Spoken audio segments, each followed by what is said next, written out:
Nasa linya na po ang presidente ng Private Hospitals Association of the Philippines o PHAPI, si Dr. Jose Rene De Grano. Magandang umaga po, Dr. Jose. Magandang umaga, DJ at Ted Pilot. Good morning. Ating Thank mga you for being on... ano, Good morning po, sir, and thank you for being on the show. Kahapon nga po, no, nagbigay ng pahayag ang PhilHealth President at CEO na si Mr. Emmanuel Ledesma Jr. At sinasabi nga po niya na hopefully yung mataas na porsyento ng utang ng PhilHealth ay babayaran na po nila within 90 days. Ano pong reaksyon nyo ukol dito? sana po magkatotoo na yan. Kasi matagal na pong sinasabi nila na magbabayad sila. At saka isa pa pong iniisip namin po dyan ay yung manner of payment po. Kasi ang sinasabi nila ngayon ay yung tinatawag nilang DCPM. Doon po sa debit credit payment method ay ang ibibigay lang po sa inyo ay halimbawa ay 60% lang po muna, tapos after ilang months saka pa yung another 40%.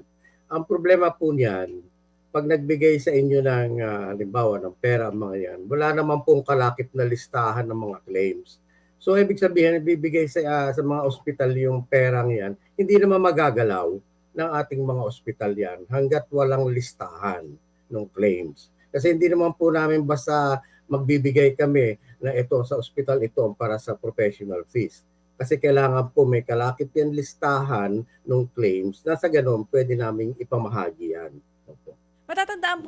Matatandaan natin, sir, no, nagkaroon ng issue before tungkol nga dito sa matagal at hindi pagbabayad ng PhilHealth sa mga private hospitals. Muntik pa nga pong mag-pull out yung ibang mga private hospitals dito nga po sa PhilHealth. Sa ngayon po ba'y gano'n nakabilis yun pong pagbabayad nila sa inyo?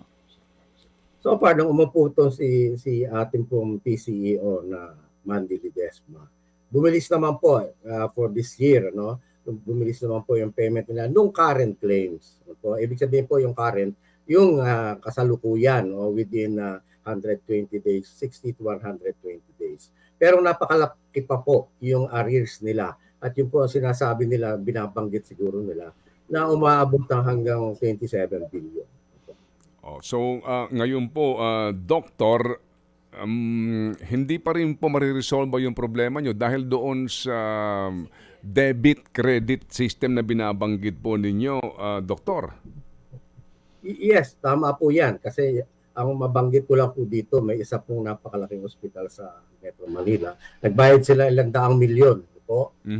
Nung pinasa nila ito doon sa DCPM, ay andun po sa bangko yung pera, hindi naman nila mailabas. Kasi nga po, walang kalakip na listahan. Ay napakahirap po noon, napakagulo noon. Sino ang bibigyan nyo ng ganitong pera at sino iba. Ganun po, kaya medyo magulo po yun. Samantalang ang tagal na po ng mga claims na yan, ibig sabihin yung listahan po, andun na yun eh. Ang tagal nang nasa kanila, bakit hindi nila ibigay yung buo, yung kabuuan, hindi po yung mga 60-60 tingi-tingi pa na 60-40.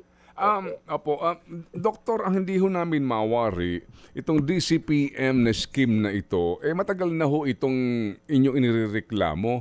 Pero kahapon po sa congressional hearing po sa budget po ng DOH, ito naman po sinasabi ho nila na kanilang ipatutupad. Doktor. Yun nga po. Opo, yun nga po ang nagtataka ako kung bakit lagi nilang ini-insist yan, yung DCPM na yan. Samantalang kami po, doon sa aming region, sa Batangas namin, sa probinsya po ng Batangas, hindi po namin ginamit yung DCPM, pero binayaran po kami. So, ibig sabihin, hindi po natin kailangan yung ganyan na tingi-tingi. Unang-unang nga po, hindi namin maipapamahagi yan sa ating mga doktor at saka sa ospital nang medyo wala pong listahan at hindi po kumpleto. Kaya para pong useless din. Opo, sige. So sa ngayon po as we speak, magkano outstanding balance ng PhilHealth sa mga miyembro nyo? Yung pong huli naming estimate, that was around 2 to 3 months ago, ay mahigit lang 10 billion. No po. Ngayon, sila na po nagsabi na umaabot na ng 27 billion kasi po yung kasama na yung mga ongoing or in-process claims. Ano po, at marami na rin po siguro napadagdag. So more or less ganun po. Siguro mahigit 20 billion yan. Pwedeng umabot sa 27 billion kasama po yung mga in-process claims. Or ibig sabihin yung mga current pa po claims. Opo. Sa ngayon po, totoo ba ang balita, nabanggit din po kahapon sa congressional hearing on the budget na may mga maliliit na ospital na hindi na kinaya? Totoo ba yun na may mga nagsarado na? Meron pong actually ang ginagawa po nila, hindi naman po talagang kasi naaawa din sila sa mga empleyado nila. Yung para pong medyo nagda-downsize ang ginagawa nila. Downsize na lang muna. Nasa ganun po ay may pagpatuloy nila ang kanilang operasyon nang hindi naman po nag-aalis ng mga tao. Opo. Paano po naman po yung serbisyo ng mga doktor? Kasi ako may kilala akong doktor, nataon naman na pamangking ko. Ang laki daw ng utang sa kanya. Ang laki ng 100,000 by the 100,000 ng utang na yung kanilang claim sa PhilHealth. Totoo po yun. Kasi nga po maaring yun nga po ang problema kung halimbawa sila magbibigay ng pera. Halimbawa sa isang ospital, ito ang 10 milyon sa inyo na yan muna, pero 60% yan ng DCPM. Ay wala pong kasama po yung listahan. Sino po ang bibigyan namin, doktor? Di siyempre, hihintayin po namin yung listahan bago namin maipamahagi yan. At yun po, maaaring nasa ospital na nga yung ganong amount pera, pero hindi po namin ma-release kasi nga po wala kaming claims na listahan na pwede natin pagbatayan. Ng pag- Sige, kasi ito sinasabi niya ni Dr. na listahan, parang ito ho ba yung administrative obligation ng PhilHealth na pag nagbigay ng pera, yung mga claims ng mga doktor din sa kanila, dumaan sa kanilang pagsusuri at meron ng kapwa isang doktor alokasyon doon sa kanyang collectible. Ito ho ba yun? Tama po yan. Halimbawa po, cesarean section, ang makukuha po ng isang pasyente halimbawa ay 19,000. Mga 11,000 po doon mahigit, yan po sa ospital ang pasok. Ngayon, yung maititira diyan sa mga doktor po, sa nag-opera at sa anesthesiologist. So yun po, kung wala po yung listang iyan, halimbawa, bigyan kita ng 1 milyon, hindi naman po nakalagay doon, ito yung pasyenteng ito, ganyan yung pangalan, hindi po namin maipapamahagi yun. So hindi pwedeng si Dr. De La Cruz ay lalapit sa inyo at sabihin, hindi, ito ang claim ko sa PhilHealth Meron ka naman tinanggap dyan ng 1 million, akin na dyan ang 50 mil. Kasi itong claim ko, hindi kayo magbibigay nun kasi hanggat hindi sinasabi ng PhilHealth na yun ang bibigay nyo. Ganun po yun. Tama po. Hanggat hindi nila ipino-provide sa amin yung mga claims na yon na kalakip doon sa 10 milyong yun halimbawa. Kasi magulo po yan. Sino pong bibigyan nyo? Alam naman basta natin bigyan ng tig 500 o 5,000 ang bawat isang doktor. Hindi po natin pwedeng pagbatayan yung gano'n. So lumalabas po itong DCPM scheme ay maaari pong, cover ng PhilHealth sa kanila pong incompetence sa kanila pong administrative duties dito po sa paghahanda nitong mga dokumentong ito. Palagay ko po yan ang ginagawa nila. Parang ito po siguro ang ina-approvean daw ng COA na payment scheme na gusto nila. Kasi nagtataka naman po ako na bakit hindi nila maibigay. Samantalang doon sa iba po, doon nabanggit kong probinsya, ay naibigay po sa amin nang wala po kaming ganyang pinagdaanan po na DCPM. Kasi nga po, itong sinasabi nyo na listahan ng mga dapat na ibayad sa bawat anesthesiologist, surgeon, di ba, etc. Ibabawas yun sa ospital, kailangan documentation yan. Hindi ho ba? At malaking trabaho yan kung 100,000 mga professionals yan. Lahat po yan ay nakasubmit na dapat.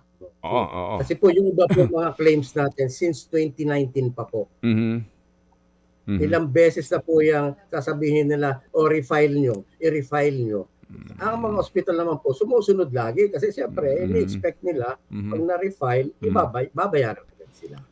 Sige, so dito ho sa bagong pamunuan ngayon nitong PhilHealth, anong balak ho ng inyong samahan para po ma-resolve na ho itong kaninyo 2019 pa na mga usapin hanggang ngayon, yung pa rin pinag-uusapan natin.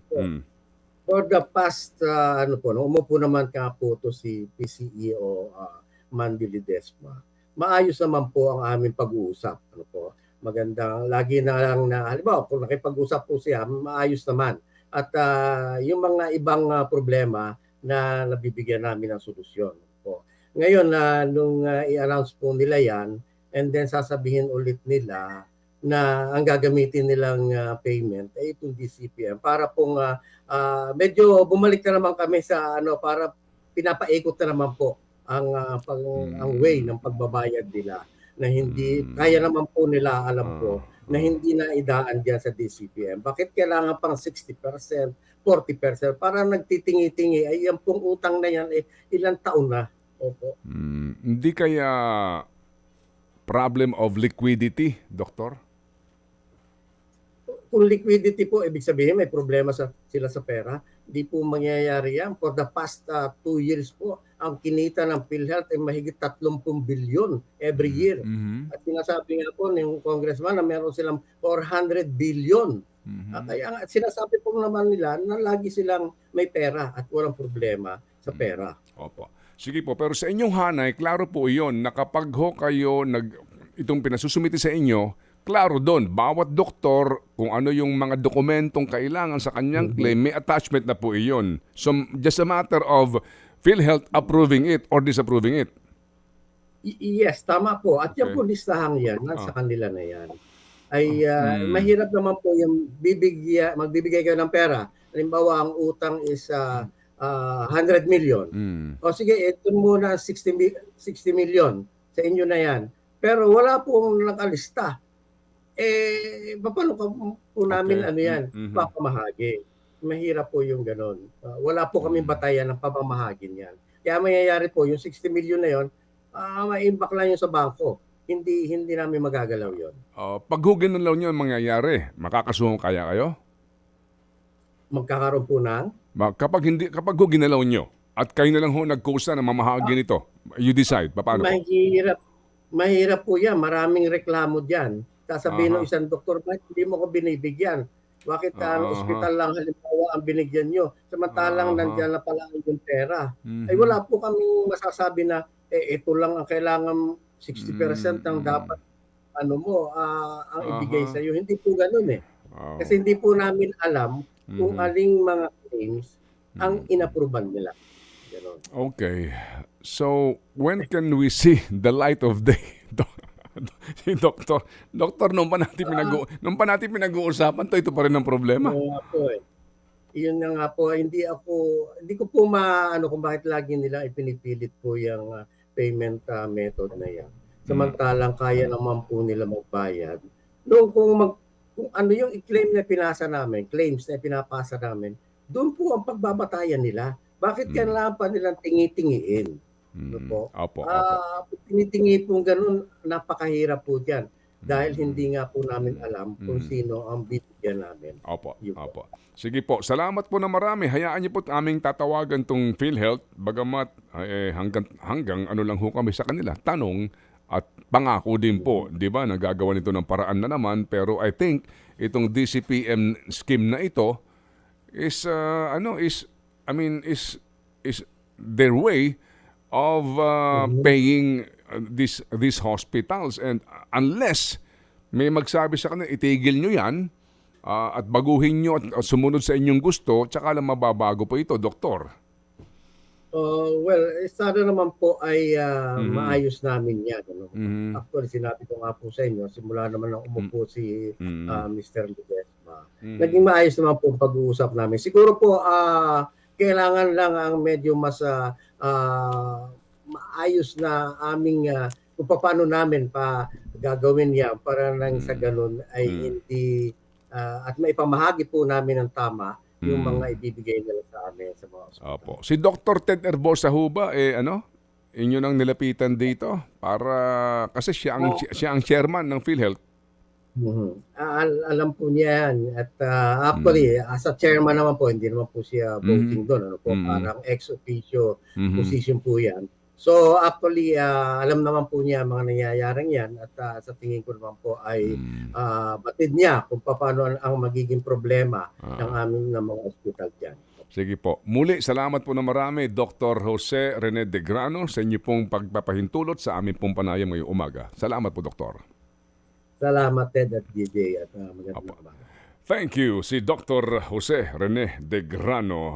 Ted Filon at DJ Chacha. Ngayon, nasa Radyo 5, 92.3 News FM. Monday to Friday, 6 to 10 a.m.